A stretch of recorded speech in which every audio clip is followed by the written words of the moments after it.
எல்லோருக்கும் வணக்கம். ஒரு நண்பர் சொல்கிறாரு, அடிக்கடி நஷ்டமாயிருது மார்க்கெட்டில், எப்போவாவது ஒரு தடவை தான் லாபம் வருது, இதெல்லாம் ஒரு தொழிலா? நம்மளுடைய பணம் நம்ம போட்டு வைக்கிற ஷேர் மார்க்கெட்டில் அது எல்லாமே ஆபத்துக்குள்ளே தானே இருக்குது அப்படின்ற மாதிரி சொல்கிறாரு. ஆமாங்க, உண்மைதான். ஷேர் மார்க்கெட் என்பதே ரிஸ்க் அதிகமாக இருக்கக்கூடிய ஒரு தொழில் தான். அதுக்கு தான் பல பேர் ஐடியா வச்சுருக்காங்க.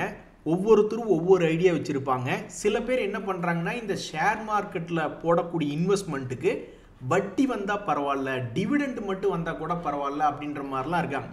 ஸோ இப்போ சமீபத்தில் பல கம்பெனிகள் ரிசல்ட் கொடுத்ததுக்கப்புறம் இன்ட்ரிம் டிவிடெண்ட், அதே மாதிரி ஃபைனல் டிவிடெண்ட் அப்படின்ற மாதிரிலாம் இப்போ சமீபத்தில் அறிவிச்சிருப்பாங்க.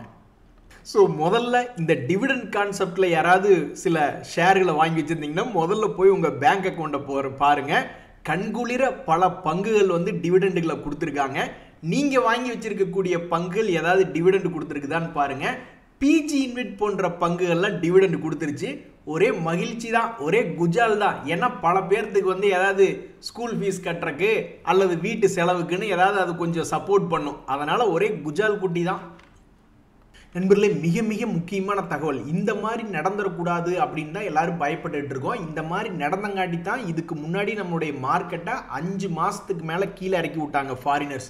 அதாவது இந்த தேஜாஸ் நெட்வொர்க்ஸ் அப்படின்றதனுடைய சமீபத்தினுடைய ரிசல்ட்டில் அவங்களுடைய சேல்ஸ் என்பது மிகப்பெரிய அளவில் குறைஞ்சிருக்கு. இதுக்கு முன்னாடி 2600-700 கோடியெலாம் சேல்ஸ் பண்ணிக்கிட்டு இருந்தவங்க இப்போ வெறும் 1900 கோடின்னு சொல்லி லாஸ் மேக்கிங்கே ரிப்போர்ட் பண்ணியிருக்காங்க அவங்களுடைய லேட்டஸ்ட் குவார்ட்டர்லி ரிசல்ட்.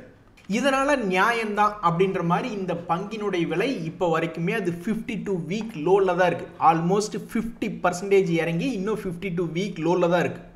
இதுவே நம்ம ஒரு தொழில் பண்ணி இந்த மாதிரி லாபம் குறைஞ்சாலோ நஷ்டம் போனாவோ அல்லது சேல்ஸ் குறைஞ்சாவோ உடனே நம்மளுடைய பெற்றோர்கள்லாம் பயங்கரமாக கேள்வி கேட்பாங்க. அவங்களுடைய முதல் கேள்வியே, உன்னை யார் தொழில் செய்ய சொன்னது?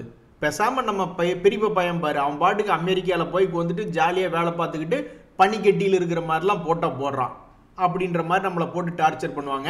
இதே நம்மளுடைய ஃப்ரெண்ட்ஸ் என்ன கேட்பாங்க, நீ முதல்ல என்ன தொழில் பண்ண, என்ன செக்டர் அப்படின்ற மாதிரி கேட்பாங்க. அது மாதிரி இந்த தேஜாஸ் நெட்வொர்க்ஸ், அதாவது உங்களுக்கு டாடா கம்யூனிகேஷன்ஸ் தெரியும் இல்லையா, அவங்க நெட்வொர்க்கிங் சர்வீஸ் ப்ரொவைட் பண்ணக்கூடிய இதில் இருக்காங்க. இதே இந்த தேஜாஸ் நெட்வொர்க்ஸ் அப்படின்றது அந்த நெட்வொர்க்கிங் உண்டான ப்ராடக்ட்ஸை மேனுஃபேக்சரராக இருக்குது. ஸோ இப்போ வரைக்கும் ஒன்றும் தப்பு கிடையாது. மிகப்பெரிய அளவில் வெறும் 100 கோடிக்கு சில வருடங்களுக்கு முன்னாடி சேல்ஸ் பண்ணிக்கிட்டு இருந்தவன் 2800-2600 கோடிங்கெலாம் போயிட்டு என்ன காரணத்தினாலும் மிகவும் குறைவாக இப்போ பண்ணியிருக்கான். இனி அடுத்த குவார்ட்டரில் இவன் என்ன பண்ண போகிறான் அப்படின்னு இந்த ஷேரை வச்சிருக்கக்கூடிய பல ட்ரேடர்கள் உன்னிப்பாக பார்த்துக்கிட்டு இருக்காங்க. ஏன்னா வாழ்வா சாவா அப்படின்ற தருணத்தில் இருக்குது. ஸோ இந்த ஒரு விஷயத்துக்கு தான் ஸ்டாக் மார்க்கெட்டில் பல பேர் பயப்படுறாங்க, இந்த மாதிரி நடந்துடக்கூடாதுன்னு. ஆனால் நடந்துருச்சுன்னா அப்புறம் என்ன பண்ண முடியும்? அடடா, இன்னைக்கு பல பேர் டிவிடெண்ட் வாங்கிட்டு வீட்டம்மாவை கூப்பிட்டு மளிகை கடையில் போய் உனக்கு என்ன வேணுமோ வாங்கிக்க, முட்டை வேணுமா 1 டஜன் வாங்கிக்க, ஆயில் வேணுமா சன்ஃப்ளவர் ஆயில் வாங்கிக்கன்னு ஓவராக பண்ணிக்கிட்டு இருப்பாங்க. அது மாதிரி தான் இந்த மணப்புரம் ஃபைனான்ஸுக்கு இந்த மாதிரி விளையாடுறதெல்லாம் சாதாரண விஷயம். ஒரு காலத்தில் என்ன பண்ணான்னாக்கா, டபக்குன்னு இருந்திருந்தாப்புல 200 ரூபா ரேஞ்சிலிருந்து 100 ரூபா ரேஞ்ச் வரைக்கும் போனான். அப்புறம் மறுபடியும் 100 ரூபா ரேஞ்சிலிருந்து 200 ரூபா வர்றதெல்லாம் இவனுக்கு சர்வ சாதாரணமாக ஒரு வருஷத்திலேயே நடக்கக்கூடிய விஷயமா இருந்தது. ஆனால் என்ன பிரச்சனைன்னு தெரியல, யாருடைய கண்ணு பட்டுதுன்னு தெரியல, ஒரு மிகப்பெரிய ஒரு வாலட்டிலிட்டி அப்படின்றது மார்ச் மாதத்தில் பண்ணதுக்கப்புறம் 4 மாதம் ஆச்சு. இந்த மாதிரி மிகப்பெரிய ஒரு வாலட்டிலிட்டி அப்படின்னு காமிக்கக்கூடிய வேலையை செஞ்சு 4 மாதம் ஆச்சு. அப்போ அடுத்து வரக்கூடிய மாதங்களில் இவன் என்ன பண்ண போகிறான்? உங்களுக்கெல்லாம் சாதாரண சர்பத் மேட்டர், மேலேருந்து கீழே விழுகிறதோ அல்லது கீழிருந்து மேலே ஏறதோ சாதாரண ஒரு சர்பத் மேட்டராக இருக்கக்கூடிய நேரத்தில் ஏன் இப்படி 3 மாதமாக ஒரே இடத்துல இருக்கீங்க அப்படின்னு பல பேர் அதை பார்த்து கேள்வி கேட்டுக்கிட்டு இருக்காங்க. ஸோ இங்கிருந்து மேல் நோக்கி வருமா அல்லது இங்கிருந்து கீழ் நோக்கி மறுபடியும் ஏதாவது ஒரு ஆப்பர்ச்சுனிட்டி தருமா அப்படின்னு பல ட்ரேடர்கள் பார்த்துக்கிட்டு இருக்காங்க. இந்த சமயத்தில் சில பேர் என்ன சொல்கிறாங்க அப்படின்னா, இப்போ நீ சமீபத்தினுடைய குவார்ட்டரில் லாஸ் மேக்கிங்காக தானே காமிச்சிருக்க ரிசல்ட். எப்போவுமே நீ லாஸ் மேக்கிங் அப்படின்றது காமிச்சதில்ல, ஆனால் இப்போ நீ லாஸ் மேக்கிங்கை காமிச்சிருக்க. ஸோ இது ஒரு பேட் நியூஸாக எடுத்துக்கிட்டு ஏதாவது கீழே குப்புற விழுந்து யாருக்காவது நீ வாய்ப்பு தரலாம்ல அப்படின்னு கேட்டுக்கிட்டு இருக்காங்க. இன்னும் அதுக்கு உண்டான பதில் காணோம். தொடர்ந்து 1 மாதம் 2 மாதமாக அது நடுவுலேயே கோந்துட்டு இருக்கு. சன்ஃபார்மா அப்படின்ற பங்குமே நிறைய பேர் பார்த்துக்கிட்டு இருக்காங்க. சரி, ஏதாவது சப்போர்ட் லெவல்ல இருந்து மேலே வந்தால் நிறைய பேர்த்துக்கு ஒத்தாசையாக இருக்கும்ல அப்படின்ற மாதிரி நிறைய பேர் பார்த்துக்கிட்டு இருக்காங்க. கிட்டத்தட்ட 8 நாள் ஆயிடுச்சு. ஆனால் அவன் இன்னும் எந்த முடிவும் எடுக்காமல் ஒரு மாதிரி நின்றுக்கிட்டே இருக்கான். சரி, நீ மேலே போய் சந்தோஷமாக வச்சு காட்டியும் பரவாயில்ல, ஸ்மார்ட் மணி கான்செப்டில் இருக்கக்கூடிய ட்ரேடர்ஸை கீழே நல்ல வீழ்ச்சி அடைஞ்சு முதலீட்டாளர்களுக்கு ஏதாவது ஒரு வாய்ப்பு கொடுக்கலாம்ல அப்படின்ற மாதிரி பார்த்துக்கிட்டு இருக்காங்க. 10 நாள் ஆகி இன்னும் அவனுக்கு ஒரு விடுவு காலம் பிறக்கல. அடுத்தடுத்த மாதங்கள்லையாவது ஏதாவது பண்ணுவானா அப்படின்னு பொறுத்திருந்து தான் பார்க்கணும். ஸ்மார்ட் மணி கான்செப்டுக்காரங்களாம் நினச்சிட்டு இருப்பாங்க, டேய் நீ கீழே விழுந்ததுக்கு அப்புறம் தான்டா என்ட்ரானோ, ஆனால் அதுக்கப்புறமே கீழேயே உட்காந்துக்கிட்டு இருக்கியடா, என்னடா பண்ணுவ அப்படின்ற மாதிரி பார்த்துட்டு இருக்காங்க. நண்பர்கள், இந்த சமயத்தில் மிக மிக முக்கியமான ஒரு தகவல். டேய் முதல்ல நாங்கள் எவ்வளவு பெரிய ஆள்னு உங்களுக்கு தெரியுமா அப்படின்ற மாதிரி இந்த ஹெச்டிஎஃப்சி பேங்க் பற்றி மேபி நிறைய பேர்த்துக்கு தெரியாமல் இருக்கும். அப்போ அந்த ஹெச்டிஎஃப்சி பேங்க் என்ன சொல்லுதுன்னா, இந்த உலகத்திலேயே டாப் 10 மிகப்பெரிய பேங்க்குகள் எடுத்துட்டா அதுக்குள்ளே நாங்கள் தான் இருக்கோம் அப்படின்றது அவங்க சொல்கிறாங்க. இது வரைக்கும் நம்மளுக்கு எப்படி தெரியும்னா, ஹெச்டிஎஃப்சி பேங்க், ஹெச்டிஎஃப்சி லிமிடெட், இந்த 2 பேரும் தான் ஷேர் மார்க்கெட்டையே நிர்ணயம் பண்ணி கொண்டிருந்த ஆட்கள். அப்போ இவங்க 2 பேரும் கடைசியில் மெர்ஜ் ஆகிட்டாங்க. இவங்க மெர்ஜ் ஆகும் பொழுது நிஃப்டிவே 500,000 பாயிண்ட் வாலட்டிக்கு உள்ளாக்கின ஆளுக்கு தான் இவங்க 2 பேர். இப்போ மறுபடியும் இன்னொன்று மிகப்பெரிய ஒரு 15,000 கோடி வரைக்கும், 12,500 கோடி வரைக்கும் அவங்க குரூப்பை சார்ந்த ஒரு கம்பெனி தான் ஹெச்டிபி ஃபினான்ஷியல் சர்வீசஸ் என்பது அஃபிஷியலாக அப்ரூவல் ஆயிருக்கு அப்படின்ற ஒரு தகவல் வந்துகிட்டு இருக்கு. இங்கே தான் ஒரு மிக முக்கியமான தகவல். மார்க்கெட்டே சமீபத்தில் ரொம்ப ஸ்லோவாக இருக்குது. அதுக்குள்ளே இருக்கக்கூடிய வாலட்டிலிட்டி எல்லாம் வாங்கி விற்று ஒரு மாதிரி டிரான்சாக்ஷன் பண்ணிக்கிட்டு இருக்கிறவங்க, ஒருவேளை இது போன்ற பெரிய பெரிய ஐபிஓக்கள் வரும்பொழுது மார்க்கெட்லேருந்து பணத்தை வெளியெடுத்து இது போன்ற ஐபிஎலுக்காக பிளான் பண்ணுறாங்கன்னு வச்சிங்களேன், என்ன 1:1 மார்க்கெட்டில் சப்ஸ்கிரிப்ஷன் போகும். 12,500 கோடி தான் ஐபிஓ, ஆனால் 10 பேர் இதுக்கு அப்ளை பண்ண போகிறாங்க, 10 மடங்கு இன்க்ரீஸ் பண்ணுறாங்க அல்லது 100 மடங்கு இன்க்ரீஸ் பண்ணுறாங்கன்னா 1,00,000 கோடி அசால்ட்டாக பணம் போய் இதில் லாக் ஆகி ஒரு 10 நாளைக்கு உள்ளே கோந்துக்கும். ஸோ இது போன்ற தகவல்கள் மார்க்கெட்டை ரொம்பவுமே மந்தகரமாக இருக்கக்கூடிய இந்த நிலையில் இது போன்ற தகவல்கள் மார்க்கெட்டை ஏதாவது ட்ரிகர் பண்ணுமா அப்படின்றது பொறுத்து இருந்து தான் பார்க்கணும்.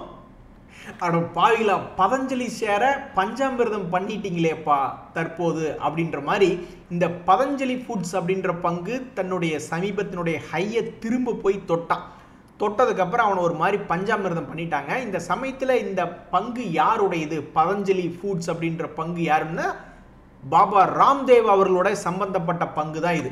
இந்த பங்குல ஒரு மிகப்பெரிய ஒரு தகவல் என்ன அப்படின்னு கவனிச்சிங்களா? எல்ஐசி இந்த பங்குல ஹோல்டு பண்ணிக்கிட்டு இருக்காங்க. எவ்வளவு ஹோல்டு பண்ணிக்கிட்டு இருக்காங்க அப்படின்னு பார்த்தீங்கன்னா, ஆல்மோஸ்ட் நம்மளுடைய எல்ஐசி 7.66% என்பது ஹோல்டு பண்ணிக்கிட்டு இருக்காங்க. இந்த பங்கினுடைய விலை நல்லா மேல் நோக்கி வரும்பொழுது இந்த இடத்துல வித்துட்டு மறுபடியும் இந்த இடத்துல வாங்கியிருந்தாங்கன்னா வாவ் சூப்பர் அப்பு அப்படின்ற மாதிரி பல பேர்த்தினுடைய மனசில் தோணும். ஆனால் அதெல்லாம் அவங்க வேலை இல்லை. அவங்க என்ன சும்மா 1 மாதம் 2 மாதத்துக்கு உண்டான வியூ வச்சா உள்ளே போகிறாங்க. 10 வருஷம் 20 வருஷம் அப்படின்ற மாதிரி பிளான் பண்ணி போகக்கூடிய ஆட்கள் தான் எல்ஐசி. இந்த சமயத்தில் அவங்க மட்டும் இல்லாமல் இந்த எஃப்ஐஸ் எப்படி அழகாக சம்பாரிச்சிருக்காங்க பார்த்தீங்களா? வெறும் 2% ஹோல்டு பண்ணிக்கிட்டு இருந்தவங்க 13% ஹோல்டு பண்ணிக்கிட்டு இருக்காங்க. அதே மாதிரி அந்த பங்கும் அவங்க எடுக்க ஆரம்பித்ததுக்கப்புறம் மிகப்பெரிய ஒரு லாபத்தை அவங்களுக்கு பண்ணி கொடுத்துருக்கு. 600 ரூபா ரேஞ்சிலிருந்து 2000 ரூபா வரைக்குமெல்லாம் போயிருக்கு.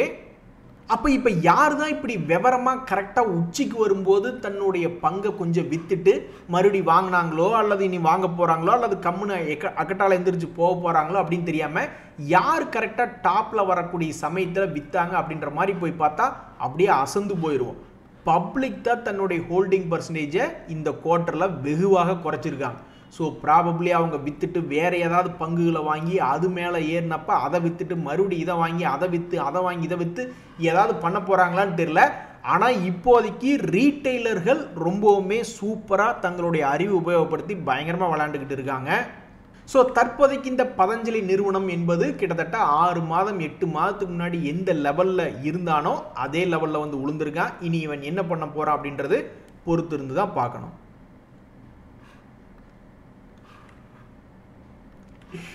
அதாவது எங்கள் கம்பெனி இதுக்கு மேலே காட்டாது அப்படின்ற மாதிரிலாம் காமெடி ரீல்ஸ் நிறைய போட்டுக்கிட்டு இருப்பாங்க. அது மாதிரி எங்கள் கம்பெனி இதுக்கு மேலே ஏறாது அப்படின்ற மாதிரி நினச்சிட்டானோ என்னமோ தெரில. இந்த பெட்ரோனட் எல்என்ஜி அப்படின்ற பங்கு 270 ரூபா அப்படின்ற ரேஞ்சில் இருந்து ஒரு முறை ஏறினா மறுபடியும் 2வது முறை விழுந்தா மறுபடியும் 2வது முறை ஏறி மறுபடி கீழே விழுகலை, மேல் நோக்கி ஏற முயற்சி பண்ணுனான்.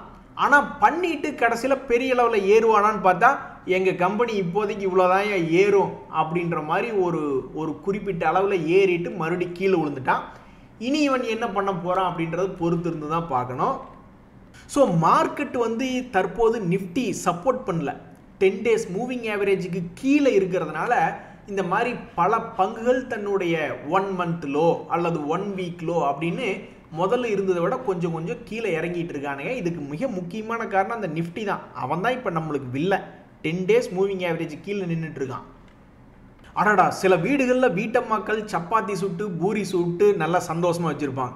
சில வீடுகளில் உப்புமா அப்படின்ற மாதிரி ஏதாவது ஒரு பழைய சாதம் அப்படி ஏதாவது கரைச்சி ஊற்றிடுவாங்க. அது மாதிரி இன்றைக்கி நம்மளுடைய மார்க்கெட்டில் வந்து பார்த்தீங்கன்னாக்கா ஒரு ஷேர் பல முதலீட்டாளர்களை சோகப்படுத்தியிருக்கு அப்படின்னா ஒரு முன்னணி கம்பெனி ஆதித்யா பிர்லா ஃபேஷன், அது பாவம் 10% இறங்கி முதலீட்டாளர்களை சோகப்படுத்தியிருக்கு. ஆனால் அதே சமயம் மிகப்பெரிய ஒரு சந்தோஷம், ஐடிபிஐ பேங்க் அப்படின்ற ஒரு நிறுவனம் மைனஸ்க்கு போயிட்டான். ஆல்மோஸ்ட் 97 ரூபா பக்கத்தில் மைனஸில் இருந்தவன் கடைசியில் மார்க்கெட் க்ளோஸ் ஆகும்போது மேல் நோக்கி வளர்ந்து அதுவும் பத்தாமல் க்ளோசிங் டைமில் இன்னும் வளர்ந்து சந்தோஷகரமாக க்ளோஸ் ஆகிருக்கான் 100 ரூபாய் அப்படின்ற இடத்துல.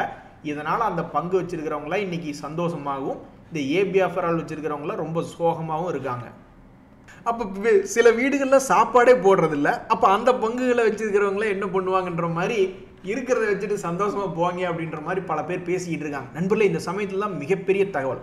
அதாவது இந்த திங்கட்கிழமை அன்னைக்கு 2 நாட்களுக்கு முன்னாடி சில பங்குகள்லாம் பெருசாக பொங்குனாங்க. அதாவது திங்கட்கிழமை அன்னைக்கு 10%, 8% அப்படின்ற மாதிரி மிகப்பெரிய ஒரு வாலட்டிலிட்டி, ஒரு லாங் கேண்டில் அப்படின்னு போட்ட ஒரு 10 பங்குகள் பக்கிட்ட இருந்தது. அதில் 7 பங்குகள் அவனுடைய வட்டத்துக்குள்ளேயே தான் சுற்றிக்கிட்டு இருக்கானுங்க. ஆனால் ஒரு 3 பங்குகள் தான் கொஞ்சம் சந்தோஷகரமாக அந்த பெரிய லெவலுக்கு மேலே அப்படியே கொஞ்சம் பாசிட்டிவ் மொமெண்டமில் அப்படியே ஆடிக்கிட்டு இருக்கானுங்க. ஸோ அடுத்து இருக்கக்கூடிய 2 நாட்களில் என்ன ஆகும், இந்த பொங்கிய பங்குகள்லாம் என்ன ஆகும்னு நிறைய பேர் பார்த்துக்கிட்டு இருக்காங்க. ஒரு உதாரணத்துக்கு சிடிஎஸ்எல் அப்படின்ற பங்கு திங்கட்கிழமை அன்னைக்கு பெருசாக ஏதோ ஒரு வால்டிலிட்டி காமிச்சான். அதுக்கப்புறம் 2 நாள் இன்னும் சும்மாவே தான் இருக்கான், ஆனால் இன்னும் பாசிட்டிவாக இருக்கான். அதே மாதிரி தான் இந்த பேடிஎம் அப்படின்ற பங்கு அவனு வந்து பெருசாக பொங்கிட்டு அப்படியே நின்றுட்டு இருக்கான். கேஃபின்டெக் அப்படின்ற பங்குமே இந்த வாரத்தில் முதல் நாள் பெரிய மூவ்மெண்ட் அப்படின்றத காமிச்சிக்கிட்டு அப்படியே நின்றுட்டு இருக்காங்க. மற்ற டாப் 10ல் இருந்த மற்ற 7 பங்குகளுமே அதுக்குள்ளேயே ஆடிக்கிட்டு இருக்கானுங்க. உங்களுக்கு சக்தி இல்லைன்னா எதுக்கு திங்கக்கிழமை அன்னைக்கு பொங்குறீங்க, அன்னைக்கே அதே மாதிரி சிறிய லெவலில் ஆடிக்கிட்டு போக வேண்டியதானே அப்படின்னு பல பேர் நினச்சிக்கிட்டு இருக்காங்க. நண்பர்களே, இந்த சமயத்தில் ஸ்விக்கி ஷேர்னு ஒரு பையன் அவன் என்ன பண்ணிக்கிட்டு இருந்தான், கீழேயே சுற்றிக்கிட்டு இருந்தான். எத்தனை மாதம் நீங்கள் நினைக்கிறீங்க? 5 மாதமாக ஒரு குறிப்பிட்ட சைடுவேஸ்குள்ளேயே சுற்றிக்கிட்டு இருந்தான். அதுக்கப்புறம் இந்த பங்கு தற்சமயத்துக்கு என்ன பண்ணியிருக்கு அப்படின்னு பார்த்தீங்கன்னா 50 days மூவிங் ஆவரேஜ் அப்படின்றதுக்கு மேலே வந்து இன்னைக்கு ட்ரேட் ஆகிக்கிட்டு இருக்கு. இதனால் இந்த பங்கு அடுத்தடுத்த நாட்களில் என்ன பண்ணும், இங்கேருந்து மேலே போகுமா அல்லது இங்கேருந்து மறுபடி பழைய ரேட்டுக்கு கீழே வந்து விழுகுமா, என்ன இப்படி ஒரு கரெக்டான சென்டர் பாயிண்டில் வந்து நின்றுருக்கே, அடுத்த நாட்களில் எப்படி இருக்குன்னு பல பேர் யோசனை பண்ணி பார்த்துக்கிட்டு இருக்காங்க. யார் யோசனை பண்ணது கரெக்டு தப்பு அப்படின்றது 3 மாதம் கழித்து பார்த்தா தான் தெரிய வரும். நண்பர்களே, இப்போதான் ஒரு மிக முக்கியமான தகவல், ரொம்ப ஷாக்கிங்கான தகவல். அந்த ஷாக்கிங் வந்து அவன் வெளியிட்டிருக்கக்கூடிய குவார்ட்டர்லி ரிசல்ட்டில் இல்லை, ஆனால் ஷேரினுடைய விலை பயங்கரமாக கீழே இறங்கியிருக்கு. ஒரு நண்பர் கூட கரெக்டாக சொன்னார் பார்த்தீங்களா, அடிக்கடி நஷ்டமாகுது இந்த தொழிலில், எப்போ ஒரு தடவை தான் லாபம் வருது, இதெல்லாம் ஒரு தொழிலா அப்படின்ற மாதிரி இந்த பைசாலோ டிஜிட்டல் அப்படின்ற ஒரு பங்கு, அது மைக்ரோ கேப் இண்டெக்ஸில் இருக்கக்கூடிய ஒரு பங்கு. இவன் என்ன பண்ணியிருக்கான்னா கடந்த ஒரு வருடத்தில் எடுத்து பார்த்தீங்கன்னா 80 ரூபா ரேஞ்சில் இருந்து அவன் பாட்டுக்கு சாவகாசமாக 30 ரூபாயில் வந்து கோந்து 3 மாதம் ஆச்சு, இப்படியே கோந்துக்கிட்டு இருக்கான். இந்த பங்கை வச்சிருக்கக்கூடிய ஷேர் ஹோல்டர்ஸ் எல்லாம் எடுத்து ஃபாலோ பண்ணி பார்த்துக்கிட்டே இருக்காங்க. இவன் ஏதாவது ஒரு மிகப்பெரிய ஷாக்கிங்காக லாஸ் பண்ணிட்டானா அப்படின்ற மாதிரி பார்க்குறாங்க. இப்போ வரைக்கும் இது ஒரு லாஸ் அப்படின்றது பண்ணல. ஸோ குவார்ட்டர்லி ரிசல்ட்டில் ஷாக் இல்லை, ஆனால் இவனுடைய ப்ரைஸில் ஷாக்காக இருக்குது.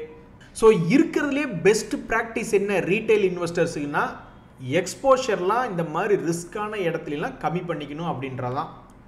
இதே மாதிரி ட்ரைடென்ட் அப்படின்ற ஒரு பங்கு, அவனுடைய Q4 ரிசல்ட்டுமே வந்து கிட்டத்தட்ட 80 கோடின்னு கொடுத்துட்டு இப்போ 133 கோடின்னு கொடுத்துருக்கான். அப்போ உன்னை தாங்கி பிடிப்பது எங்கே?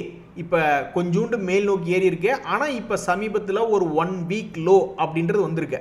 அப்போ உன்னை எங்கே தாங்கி பிடிப்பாங்க? இங்கே பிடிப்பாங்களா, இல்லை இங்கே பிடிப்பாங்களா, இல்லை இங்கே பிடிப்பாங்களா, இன்னும் எங்கே தான் உன்னை தாங்கி பிடிப்பாங்க அப்படின்னு பல பேர் பார்த்துக்கிட்டு இருக்காங்க. அதாவது நண்பர்களே, அந்த காலத்தில் சில மாதங்களுக்கு முன்னாடி 7-8 மாதத்துக்கு முன்னாடி ஸ்டெப் பை ஸ்டெப் இறங்கிட்டே இருந்தானு பல பங்குகள்.